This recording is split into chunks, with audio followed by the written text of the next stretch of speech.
నమస్తే, నేను మీ రాజశేఖర్. ఇక వార్తల్లోకి వెళ్దాం. యువత ఫిట్గా ఉన్నారా? ఇక తెలియాలంటే 18 ఏళ్లకే వైద్య పరీక్షలు అవసరం. యువత ఫిట్గా ఉన్నారా లేరా అని తెలియాలంటే 18 ఏళ్లకే వైద్య పరీక్షలు చేయించాలట. ఇక రాబోయే జబ్బుల్ని ముందే గుర్తిస్తే నివారణ సులువైపోతుంది. ప్రభుత్వ నిధులతో అందరికీ వైద్యం అసాధ్యమైనటువంటి విషయము. ఇక ఆసుపత్రుల ఆధ్వర్యంలో బీమా మంచి ప్రత్యామ్నాయం. దేశంలోనే తొలిసారిగా మా ఆసుపత్రి నుంచి ఆరోగ్య బీమా అందిస్తున్నామని చెప్తున్నటువంటి అంశం. ఇక రోగి ఉదయం ఆసుపత్రికి వస్తే వైద్యుడితో సంప్రదింపులు, ఇక టెస్టులు, రిపోర్టులు, మళ్ళీ వైద్యుడికి ఇక చూపించుకోవడం, ఇక ఇవన్నీ పూర్తయ్యే వరకు రాత్రి అవుతుంది. ఈ విధానం మారాలి. ఇక డిజిటల్ రూపంలో ఇది సాధ్యమవుతుంది. ఇక రిసెప్షన్ డెస్క్ వద్దే QR కోడ్ ద్వారా రోగుల వివరాలన్నీ వైద్యులకు అందుబాటులో ఉండాలి. ఇక యాప్లో డాక్టర్ అపాయింట్మెంట్ బుక్ చేసుకొని ఇక కలుసుకోవచ్చు. ఇక వైద్య పరీక్షల ఫలితాలను కూడా వైద్యుడు ఆన్లైన్లోనే చూసి రోగికి మందులు ఇక చీటీ, ప్రిస్క్రిప్షన్ ఇక కూడా ఆన్లైన్లోనే పంపించాలి. ఇక దీనివల్ల గంటల కొద్దీ నిరీక్షించాల్సినటువంటి అవసరం లేకుండా మొత్తం ఆన్లైన్లోనే రోగి పరీక్షలు ఆన్లైన్లోనే, మందులు కూడా ఆన్లైన్లోనే మొత్తం మీద పంపించే ప్రయత్నం చేస్తారట. ఈ రకంగా వైద్యాన్ని అభివృద్ధి చేయాలని చూస్తారు. 18 ఏళ్ళ లోపు వైద్య పరీక్షలు చేయించుకుంటే ఏ రోగం రాకుండా ముందు జాగ్రత్త పడవచ్చట. ఇక సుందరీకరణ కాదు, పునరుజ్జీవం. ఏది మూసి ఏదైతే ఉందో దాని చుట్టుపక్కల ఉన్నటువంటి బంగ్లాలన్నీ గూలగొట్టి, పేదోళ్ళ ఇళ్ళన్నీ గూలగొట్టి సుందరీకరణ చేపడుతున్నారని అందరూ మాట్లాడుతున్నారు కదా. అది సుందరీకరణ కాదట, పునరుజ్జీవం పోస్తున్నాడట. ఏది మూసీకి. ఇది రేవంత్ రెడ్డి చెప్తున్నటువంటి మాట. ప్రపంచంలోనే అద్భుత కట్టడాలు నిర్మించిన 5 సంస్థలకు మూసి ఇక DPR బాధ్యతలు అప్పగించాం. మొత్తానికి ఇక DPR ఖర్చు 141 కోట్లు మాత్రమే. ఈ ప్రపంచంలోనే అద్భుత కట్టడాలు నిర్మించినటువంటి 5 సంస్థలకు ఈ మూసి DPR బాధ్యతలు అప్పగించారట. ప్రపంచంలోనే పేరుగాంచినటువంటి 5 సంస్థలకు అప్పగించారట. ఇక ఇట్లా అప్పగించడం మా మీద ఇంకా అడ్డగోలుగా మాట్లాడొద్దు అని మాట్లాడుతున్నటువంటి అంశం. 141 కోట్లు పెట్టిందట. మరి ఇక్కడ రైతులకు రుణమాఫీ లేదు, అటు బోనస్ లేదు, ఇటు రైతు బంధు లేదు, పెన్షన్స్ పెంచలేదు. ఇవన్నీ పక్కన పెట్టి ఈ పని మీద పడ్డాడిగా. నది ఒడ్డున హరీష్, KTR, ఈటల 3 నెలలు ఇక నివసిస్తే ఆ ప్రాజెక్టును విరమించుకుంటా. 3 నెలలు హరీష్ రావు అంట, KTR అంట, ఇంకోరయ ఈటల, ఈ ముగ్గురట 3 నెలలు నివసిస్తే దీని పని విరమించుకుంటానని చెప్తుండు. ఎవరు? మన ముఖ్యమంత్రి రేవంత్ రెడ్డి. మూసి పరివాహకంలో ఒక్క ఇటుక కూడా కూల్చలేదు. బారాస హయాంలో ఒక్క ప్రాజెక్టు కిందైనా నిర్వాసితులకు న్యాయం చేశారా? ఇక దీనిపై చర్చించేందుకు సెక్యూరిటీ లేకుండా వస్తా అని ముఖ్యమంత్రి రేవంత్ రెడ్డి చెప్తుండు. ఈ విషయం మీద చర్చించడానికి సెక్యూరిటీ లేకుండానే వస్తాడట అయితే ఈ ముగ్గురు దగ్గరికి. ఇక మీడియా సమావేశంలో మాట్లాడుతున్న సీఎం రేవంత్ రెడ్డి ముందులో మంత్రులు శ్రీధర్ బాబు ఉన్నారు, పొంగులేటి ఉన్నారు, శ్రీనివాస్ రెడ్డి కూడా ఉన్నారు పక్కనే. ఇక 60 రోజులే. ఏంది ఇది? రైల్వే ముందస్తు రిజర్వేషన్ల గడువు ఇక తగ్గింపు జరిగిందట. ఇక 60 రోజులు మాత్రమే ఉందని చెప్తున్నారు. నవంబర్ 1 నుంచి అమలు కాబోతుంది. ఇక రైళ్లలో ముందుగా బర్తులు రిజర్వ్ చేసుకోవడానికి ఇప్పటి వరకు ఉన్నటువంటి 120 రోజుల గరిష్ట గడువును 60 రోజులకు ఇక తగ్గిస్తూ రైల్వే బోర్డు నిర్ణయం తీసుకుంది. నవంబర్ 1 నుంచి ఇది అమల్లోకి రానుంది. ప్రస్తుత గడువుతో ఈ నెల 31 వరకు చేసుకునేటువంటి ముందస్తు రిజర్వేషన్లు చెల్లుబాటు అవుతాయి. 60 రోజుల కంటే ఎక్కువ వ్యవధికి ఇప్పటికే టికెట్లు రిజర్వ్ చేసుకున్న వారు వాటికి రద్దు చేసుకోవాలంటే ఎలాంటి ఇబ్బంది ఉండదు. ఇక పగటిపూట ప్రయాణాలు జరిగేటువంటి ఇంటర్సిటీ ఎక్స్ప్రెస్ రైళ్ల ముందస్తు రిజర్వేషన్ గడువు ఇక ఏఆర్పి ఇప్పటికే తక్కువగా ఉన్నందువల్ల దానిని మార్చడం లేదని కూడా రైల్వే బోర్డు తెలిపేసినటువంటి అంశం. మొత్తానికి ఈ రకంగా ఉన్నది తెలిపింది. ఇక దేశ ప్రయాణికులకు ప్రస్తుతం ఉన్నటువంటి 365 రోజుల గడువులో ఎలాంటి మార్పు లేదని పేర్కొంది. గతంలో ఇక ఏఆర్పి 30 నుండి 60 రోజులే ఉండేది. 2015 మార్చి 25 నుంచి దీనిని 120 రోజులకు పెంచారు. ఇక 1981 నుంచి 85 మధ్య, ఇక 2012, 2013 మధ్య కూడా 120 రోజుల గడువు అమల్లో ఉండేది. 4 నెలల ముందుగా టికెట్లు బుక్ చేసుకుంటున్న వారిలో ఇగో ఈ రకంగా మొత్తానికి ఇప్పటి నుండి 60 రోజులే రైల్వే ముందస్తు రిజర్వేషన్ల గడువు తగ్గింపు చేసిందట. 60 రోజులు మాత్రమే ఉంటుందట. ఇక హామస్ అగ్రనేత యహ్యా సిన్వార్ హతమైపోయారు. DNA పరీక్షలు జరిపి ధృవీకరించినటువంటి ఇజ్రాయిల్ మొత్తానికి బుధవారమే ఐడిఎఫ్ దాడిలో మృతి చెందిరు. ఇక హామస్కు భారీ ఎదురు దెబ్బ తగిలిందట. మొత్తానికి హామస్ అగ్రనేత యహ్యా సిన్వర్ హతమైపోయారు. ఇక దన్ను ఇచ్చినటువంటి వారిపైన కన్ను ఇక ఆక్రమణలకు సహకరించిన అధికారులు నాయకులపైన హైడ్రా మొత్తానికి దృష్టి పెట్టింది. ఈ ఆక్రమణలు ఈ కబ్జాలు ఎక్కడెక్కడ జరిగినాయో వాటికి సహకరించిన అధికారులు వాళ్ళ మీద మొత్తం మీద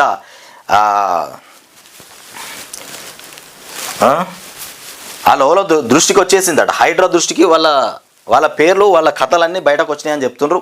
ఈ అక్రమార్జన పైన అనీషాతో విచారణ చేయించేటువంటి యోచనలో మొత్తం మీద ఉన్నామని చెప్తున్నటువంటి అంశం. మొత్తానికి ఇది ఇట్లా ఉన్నది. చెరువులు, కుంటలు, ప్రభుత్వ స్థలాలు ఇక వాళ్ళు తలుచుకుంటే హంఫట్ ఇక అన్నట్లు అన్నీ మాయమై ఇప్పుడు తీరిగ్గా లెక్కలు చూస్తుంటే ఇక పెద్ద సంఖ్యలో చెరువులో జాడ లేకుండా పోయిందని చెప్తున్నటువంటి అంశం. ఏం దొరికిందో వీళ్ళకు మరి. ఇక కాంగ్రెస్ అధికారంలోకి వచ్చిన తర్వాతనే హంఫట్ గురించి బయటకు వచ్చింది. ఇన్ని రోజులు హంఫట్ గురించి బయటకు రాలే. మూసీకి పునర్జీవం చేస్తున్నాం కదా, సుందరీకరణ కాదు, పునర్జీవం వస్తుందంట రేవంత్ రెడ్డి. ఇకపోతే తెలంగాణ రాష్ట్రానికి మొత్తానికి కాళేశ్వరం ప్రాజెక్టులు ఎన్నో ప్రాజెక్టులు తీసుకొచ్చి రాష్ట్రమంతా సస్యశ్యామలం చేసిన కేసీఆర్ ఓవైపు ఉంటే రేవంత్ రెడ్డి ఒక మూసీని పట్టుకొని ఏడుస్తుండు. మూసి దాంతో వచ్చింది లేదు, పోయింది లేదు, ఏడుపులు పెడబొబ్బలు తప్ప వచ్చింది ఏం లేదు. ఇక తెగుళ్ళ బారిన పడినటువంటి పత్తి మీద సాము 45 రోజుల వానలతో ఇక దూది రైతుకు దిగులు. మొత్తానికి ఎకరాకి 4 నుండి 5 క్వింటాల దిగుబడి గగనమే అంటున్నారు. రాష్ట్రంలో 43 లక్షల ఎకరాల్లో పంట సాగు, ఇక 33% పైగా నష్టం, పరిహారం ఇక ఊసే లేదు. మొత్తానికి 475 బోనస్ మాటెత్తనేటువంటి రాష్ట్ర ప్రభుత్వం. ఇక సిసిఐ కొనుగోళ్లు లేక మద్దతు ధర కరువు, ఇక రూపాయలు 7,000 వరకే చెల్లిస్తున్నటువంటి వ్యాపారులు. ఇక గెలవమనేటువంటి ఆలోచనలో కాంగ్రెస్ వాళ్ళు అడ్డగోలుగా హామీలు ఇచ్చారు. ఇప్పుడు వీటిని తీర్చుతామంటే భయం ఉన్నది వాళ్ళకు. అడ్డగోలు హామీలు ఇచ్చారు గెలవాలనేటువంటి ప్రయత్నంలో. ఇప్పుడు ఆ హామీలను నెరవేర్చేటువంటి ఆలోచన లేకుండా పోయింది. హామీలను నెరవేర్దామంటే భైక్యం లేదు అక్కడ ఫస్ట్. ఏ విషయం ఓ కాంగ్రెస్ మంత్రి చెప్పారు. 15 మందిని మార్చి ఉంటే మీరే గెలుస్తుండే అని చెప్పినటువంటి అంశం. ముఖ్యమంత్రి రేవంత్ రెడ్డికి ఏమీ తెలియదు, ఇక తెలియదన్న విషయము తెలియదు. ముఖ్యమంత్రి రేవంత్ రెడ్డికి ఏం తెలియదట, తెలియదన్న విషయం ఎవరికి తెలియదు అది. ఇకపోతే లోపభూయిష్టి విధానాలతో గ్రూప్ 1 ఇక మెయిన్స్ మళ్ళీ రద్దయ్యే పరిస్థితి ఉంది. ఇక పైన జూమ్లా పిఎం, ఇక్కడ హౌలా సీఎం. పైన జూమ్లా పిఎం అట, ఇక్కడ హౌలా సీఎం అట. 25 సార్లు ఢిల్లీకి వెళ్ళి రేవంత్ చేసింది ఏమీ లేదు, మూసీ బాధితులకు అండగా ఉంటామని చెప్తున్నటువంటి కేటీఆర్. ఇక నేవీ రేడర్ కోసం కేటీఆర్ 130 కోట్లు తీసుకున్నాడు. మొత్తానికి ఇప్పుడేమో రేడర్ స్టేషన్తో నష్టమని అంటుండు. ఇక హైడ్రాతో పాటు మూసీ ప్రక్షాళన గత సర్కార్ నిర్ణయాలే అసెంబ్లీ స్పీకర్ గడ్డం ప్రసాద్ కుమార్ చెప్తున్నటువంటి అంశం అంట. ఇక ఇట్లా ఉన్నది. ఇకపోతే ఈ నెల 23న క్యాబినెట్ కీలక నిర్ణయాలు తీసుకునేటువంటి అవకాశం ఉంది. ఈ నెల 23న క్యాబినెట్ ఏర్పాటు చేయబోతున్నారట. మొత్తానికి కీలకమైనటువంటి నిర్ణయాలు తీసుకుంటారట. మరి అందులో ఏం నిర్ణయాలు తీసుకుంటారో చూడాలి. ఇక ఎన్డీఏ వ్యతిరేక శక్తులను ఓడిద్దాం, పేదలకు సాధికారతే కర్తవ్యం. ఇక ఎన్డీఏ భేటీలో మోదీ చెప్తున్నటువంటి అంశాలు. వచ్చే ఏడాది రాజ్యాంగ అమృత మహోత్సవం. ఇక మొత్తానికి హర్యానాలో ప్రత్యేకంగా సమావేశమైనటువంటి ఎన్డీఏ కూటమి చంద్రబాబుకు కీలక ప్రాధాన్యం. ఆయన సూచన మేరకే భేటీ అయినామని చెప్తున్నటువంటి అంశం. ఇక ఎన్డీఏ భేటీలో ప్రధాని మోదీతో ఏపీ సీఎం చంద్రబాబు, డిప్యూటీ ఇక సీఎం పవన్ కళ్యాణ్ ఇద్దరు కూడా కలిసినటువంటి విజువల్స్ అయితే మనం చూస్తున్నాం. హర్యానా సీఎంగా సైనీ ప్రమాణం. మొత్తానికి హర్యానా సీఎంగా సైనీ ప్రమాణ స్వీకారం చేశారు. మొత్తం 13 మంది మంత్రులుగా ప్రమాణం. ఇక హాజరైన ప్రధాని మోదీ, ఇక ఏపీ సీఎం చంద్రబాబు, పవన్ కళ్యాణ్, ఇక బీజేపీ ఎన్డీఏ పాలిత రాష్ట్రాలు ఇక మొత్తం సీఎంలు హాజరైపోయినటువంటి అంశం. ఏది ఎట్లా ఉంటే ఇచ్చింది తీసుకో లేదంటే పో. ఇది ఎక్కడి వార్త? మిర్యాలగూడ మండలంలో రైస్ మిల్లల వద్ద ధాన్యం లోడు ట్రాక్టర్లు. మొత్తానికి ఇచ్చింది తీసుకో లేదంటే వెళ్ళిపో. సన్నధాన్యం కొనుగోలులో మిల్లర్ల దోపిడీ. ప్రభుత్వం మొత్తానికి కొనుగోలు కేంద్రాలు తెరవలేకపోవడంతో ఇష్టారాజ్యంగా సాగుతుంది. ఏది ఈ ప్రభుత్వ కొనుగోలు తెలవకపోవడంలో మిల్లర్లు దోపిడీకి ఎగబడుతున్నారట ఈ లేటుగా తెరవడం వల్ల. ఇక రైతులకు కనీస మద్దతు ధర కూడా ఇవ్వని వైనం. క్వింటాలకు 2100 లేకపోతే 2300 మాత్రమే చెల్లింపు. భారీగా నష్టపోతున్న అన్నదాతలు పట్టించుకున్నటువంటి అధికారులు. ఈ విషయంలో అధికారులు పట్టించుకోవాలి. దోపిడీకి మిల్లర్లు పాల్పడుతున్నారు. మీ ఇష్టం ఉంటే ఎర్రి లేకపోతే పోడ్రి అన్న కాడికి వచ్చేసింది. ఇది ఎందుకు వచ్చిందయ్యా? ఇవాళ రాష్ట్ర ప్రభుత్వము కొనుగోలు కేంద్రాలు ఇంకా తెరవలే. నటి తమన్నాను ప్రశ్నించినటువంటి ఈడీ. ఇక గువాహటి ఈడీ కార్యాలయంలో వాగ్మూలం నమోదు. ఇక మహాదేవ్ బెట్టింగ్ యాప్ స్కామ్ కేసులో పలువురు సెలబ్రిటీలు కూడా ఉన్నటువంటి అంశం. జయాల కాస ఇకపోతే మన అందాల బొమ్మ వెలుగు పత్రికలో కూడా ఏం వార్తలు వచ్చినా చూద్దాం. ఇది తెలుసు మీకు. ఈ అందాల బొమ్మ పత్రిక ఏం తీసుకొచ్చింది? హర్యానా సీఎంగా సైని ఇక ప్రమాణ స్వీకారం చేయబోతున్నారు. హర్యానా సీఎంగా నయాబ్ సింగ్ సైని 54 ఏళ్ళు ఉంటాడు. ఈయన ఇక రెండోసారి ప్రమాణం చేశారు. 2 మహిళలతో సహా 13 మంది మంత్రులుగా ప్రమాణం చేశారు. ఇక కార్యక్రమానికి ప్రధాని మోదీ అట్లాగే అమిత్ షా కూడా హాజరైనటువంటి అంశం. ఇకపోతే తదుపరి సిజేఐగా సంజీవ్ ఖన్నా. ఇక కేంద్రానికి సిఫార్సు చేసినటువంటి CJI justice DY Chandrachud November 10తో ముగియనున్నటువంటి పదవి కాలం రాష్ట్రపతి ఆమోదిస్తే 51వ సిజేఐగా జస్టిస్ ఖన్నా మొత్తానికి మళ్ళీ ఉండబోతారన్నట్టు. రాష్ట్రపతి ఆమోదిస్తే ఇక తదుపరి సిజేఐగా సంజీవ్ ఖన్నా. ఇక సేవ్ హైదరాబాద్ సోషల్ మీడియాలో ట్రెండింగ్లో సపోర్ట్ హైడ్రా హ్యాష్ ట్యాగ్. మొత్తానికి హైడ్రాకు సపోర్ట్ చేద్దాం, హైదరాబాద్ను కాపాడుకుందాం అంటూ నెటిజన్ల పోస్టులట. ఇక చెన్నై బెంగళూరు వరదల ఫోటోలు వీడియోలు షేరింగ్లు. ఇక అలాంటి పరిస్థితి మనకు రావద్దంటే హైడ్రాకు మద్దతు ఇవ్వాలని విజ్ఞప్తి చేసిండట. సుందరీకరణ కాదు పునరుజ్జీవనం. ఇక ఈ నెల 23న రాష్ట్ర క్యాబినెట్ భేటీ కాబోతుంది. ఇక రాష్ట్ర క్యాబినెట్ భేటీలో మరి మళ్ళీ ఏం మాట్లాడబోతారో చూడాలి. ఇక మొత్తానికి 46 రన్స్కే ఆల్అవుట్. ఇక న్యూజిలాండ్తో తొలి టెస్టులో టీమిండియా అతి తక్కువ స్కోర్కే ఆల్అవుట్ అయింది. ఇక టాస్ నెగ్గి బ్యాటింగ్ తీసుకున్నటువంటి ఇండియా 31.2 ఓవర్లలో మొత్తానికి 46 రన్స్కే కుప్పకూలింది. ఇక స్వదేశంలో ఇండియాకు ఇదే లోయెస్ట్ స్కోర్ అట. ఇక ఓవరాల్గా 3వ అత్యల్పమని కూడా చెప్తున్నటువంటి అంశం. ఇక రోజుకు మొత్తానికి ప్రమాదాలు మృతులు గాయపడ్డవారు ఇట్లా ఉన్నది. యాక్సిడెంట్లు విపరీతంగా జరుగుతున్నాయట. రోజుకు 70 యాక్సిడెంట్లు జరుగుతున్నాయి. గంటకో ప్రాణం పోతుంది. ఇది రాష్ట్రంలో హడలెత్తిస్తున్నటువంటి రోడ్డు ప్రమాదాలు. మరి రోడ్లు చక్కగలేకనా మరి నడిపేటోళ్లకు డ్రైవింగ్ లైసెన్సులు అడ్డగోలుగా ఇస్తుర్రా? మరి టెస్టులు పెట్టకనే లైసెన్సులు ఇచ్చేస్తుర్రా? మరి లైసెన్సులు లేకుండానే నడుపుతుర్రా? మరి ఈ పోలీసు వ్యవస్థ ఎక్కడ పోయింది? ట్రాఫిక్ నియమ నిబంధనలు కూడా ఎక్కడ పోయినాయి? ఈ రకంగా ప్రమాదాలు జరిగితే ఎట్లా? 2023-24 ఇక ఈ ఏడాది 9 నెలల్లోనే 18,991 ప్రమాదాలు జరిగినాయట. ఇక 5,606 మంది మృతి చెందిరు. 17,689 మందికి గాయాలైపోయినాయి. ఇకపోతే నిర్లక్ష్య ట్రాఫిక్ రూల్స్ పాటించకపోవడమే ప్రధాన కారణం. మొత్తానికి ట్రాఫిక్ రూల్స్ పాటించకపోవడమే ప్రధానమైనటువంటి కారణం. మరి పోలీసు వాళ్ళు నిద్రపోతున్నట్టున్నారు రోడ్ల మీద ట్రాఫిక్ వాళ్ళు. ఇక కాళేశ్వరంలో ఫ్లడ్ షూటింగ్. ఇక ప్రాజెక్టుకు వచ్చే వరదను అంచనా వేసేందుకు ప్రత్యేక వ్యవస్థ కూడా ఏర్పాటు చేయబోతున్నారట. బ్యారేజీల సేఫ్టీకి డిసిషన్ ఇక సపోర్టు సిస్టమ్ కూడా ఏర్పాటు చేసినారంట. ముంపు సమస్య పరిష్కారానికి మొత్తానికి ఇరిగేషన్ శాఖ యోచన. ఈ రెండింటి ఆధారంగా గేట్ల ఆపరేషన్ ఇక ప్రోటోకాల్ ఇక ఇరిగేషన్ అధికారులకు వస్సార్ ల్యాబ్స్ కూడా ప్రజెంటేషన్ చేసినటువంటి అంశం. మొత్తానికి కాళేశ్వరంలో ఫ్లడ్ రూటింగ్ జరుపుతున్నటువంటి కథ. ఇకపోతే 10 ఏళ్లలో ఇచ్చినటువంటి ఉద్యోగాలు ఎన్ని? 10 సంవత్సరాలలో ఎన్ని ఉద్యోగాలు ఇచ్చినారని అడుగుతున్నటువంటి అంశం. వీళ్ళు మన కాంగ్రెస్ వాళ్ళు అడుగుతురు. కేటీఆర్ను ప్రశ్నించినటువంటి పిసిసి చీఫ్ మహేష్ గౌడ్ 9 నెలల్లోనే 50,000 ఉద్యోగాలు నింపినాం. అబ్బా. ఇక సామాజిక న్యాయం గురించి బీఆర్ఎస్ఏ మాట్లాడేది. ఇక సమగ్ర కుటుంబ సర్వే రిపోర్టు ఎందుకు బయట పెట్టలేదని కూడా నిలదీత. గ్రూప్ 1 అభ్యర్థుల సమస్యలు అడిగి తెలుసుకున్నటువంటి పిసిసి చీఫ్ 50,000 ఉద్యోగులు ఇచ్చారట. అయ్యో 10 నెలల్లోనే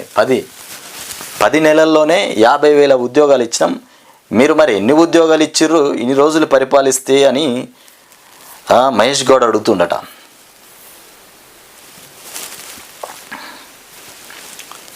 ఎన్ని ఉద్యోగాలు ఇచ్చిర్రయ్యా మీరు? 18. పైసలు లేవు. పైసలు ఎందుకు ఉంటాయి మన దగ్గర? పైసలు ఉండే పరిపాలన బాగుంటుంది. పైసలు లేవు. మూసీపై తగ్గేదే లేదు. ఇక నువ్వు తగ్గకు, మూసీ మీద తగ్గకు. అదొక్కటే పెట్టుకో టార్గెట్. దాంతో నచ్చేది లేదు, సచ్చేది లేదు. ఇక రుణమాఫీకి పైసలు లేవు, రైతు భరోసాకు పైసలు లేవు, గురుకుల స్కూళ్ళ భవనాల అద్దెకు పైసలు లేవు, ఇక చాక్ పీసులకు పైసలు లేవు. చూడురిగో చాక్ పీసులకు పైసలు లేవు, పోలీసుల వాహనాల్లో డీజిల్కు కూడా పైసలు లేవు, కేసీఆర్ కిట్కు పైసలు లేవు, ఇక న్యూట్రిషన్ కిట్కు పైసలు లేవు, కళ్యాణ లక్ష్మి తులం బంగారంకు పైసలు లేవు, 4,000 పెన్షన్లు ఇవ్వడానికి పైసలు లేవు, గొర్రెల పంపిణీకి పైసలు లేవు, బతుకమ్మ చీరలకు లేవు, ఏ పథకమైనా ఇక పైసలు లేవు అనే ముచ్చటే కానీ పైసలు ఉన్నాయి అనే ముచ్చట మాత్రం లేదు. ఈ పైసలు లేవనే ముచ్చట మీద మొత్తం రాష్ట్రం అంతా ఆగమైపోతుంది. ఉత్త గ్యాసే, పేరుకే 500కి గ్యాస్ సిలిండర్ అర్హులకు అందని ఇక ద్రాక్షగా పథకం. ఇక నెలలుగా ఎదురు చూస్తున్న జనం.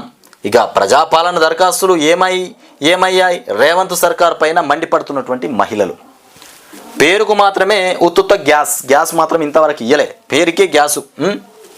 ఇక పోలీస్ దౌర్జన్యం గురుకుల జీవోలోనే సమీకృత ఉంది అని చెప్తున్నటువంటి అంశం. ఇక టీమిండియా చెత్త రికార్డు. టీమిండియా అనేది పెద్ద చెత్త రికార్డు అంట. మొత్తానికి పోలీస్ దౌర్జన్యంతో ఇక హోరెత్తిన గ్రూప్ 1 అభ్యర్థుల నిరసనలు. ఇక మెయిన్స్ వాయిదా, జీవో 29 వరకు 29 రద్దు చేయాలని కూడా డిమాండ్ చేస్తున్నారు. నిరసన తెలుపుతున్నటువంటి వారిపైన పోలీస్ జులుం. బలవంతంగా ఈడ్చుకు వెళ్ళినటువంటి పోలీసులు అమ్మాయిల బట్టలు చినిగిపోతున్న పట్టించుకున్నటువంటి వైనం. ఇక అమ్మాయిలు అబ్బాయిలు ఒకే వాహనంలో తరలింపు. గాంధీ భవన్ దగ్గర పోలీసులు మొత్తానికి లాఠీ చార్జ్ చేస్తున్నటువంటి అంశం.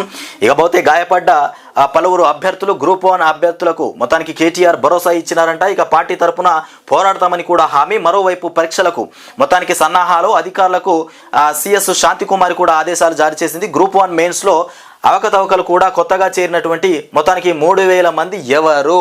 ఇక గ్రూప్ 1 పరీక్షలో అవకతవకలు జరిగినట్ట కొత్తగా చేరినటువంటి ఆ 3,000 మంది ఎవరు అని అడుగుతున్నారు. మొత్తానికి పోలీసుల దౌర్జన్యం ఈ రకంగా ఉన్నది. విద్యార్థులపైన లాఠీ చార్జ్.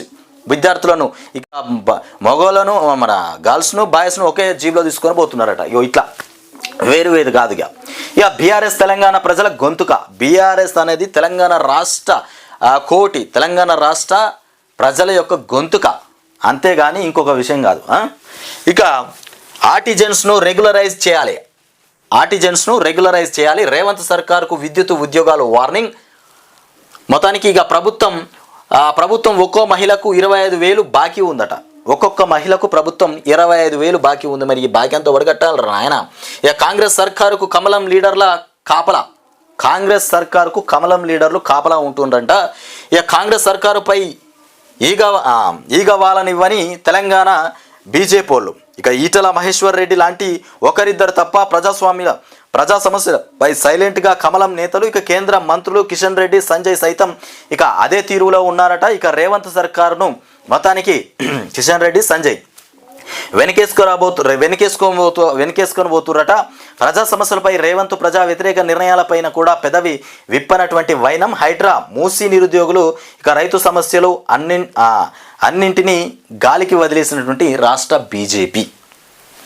ఎక్కడెక్కడయ్యా హైడ్రా, మూసీ, నిరుద్యోగులు, రైతు సమస్యలు ఇవన్నిటిని గాలికి వదిలేసి ఈ బీజేపీ వాళ్ళంతా కాంగ్రెస్ వాళ్ళకు అండదండలుగా సపోర్ట్గా నిలబడుతున్నారట.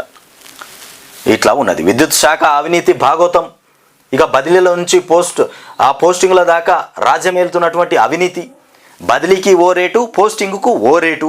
అయితే ఇక బంధుప్రీతి లేదంటే ఇక నోట్ల కట్టలు.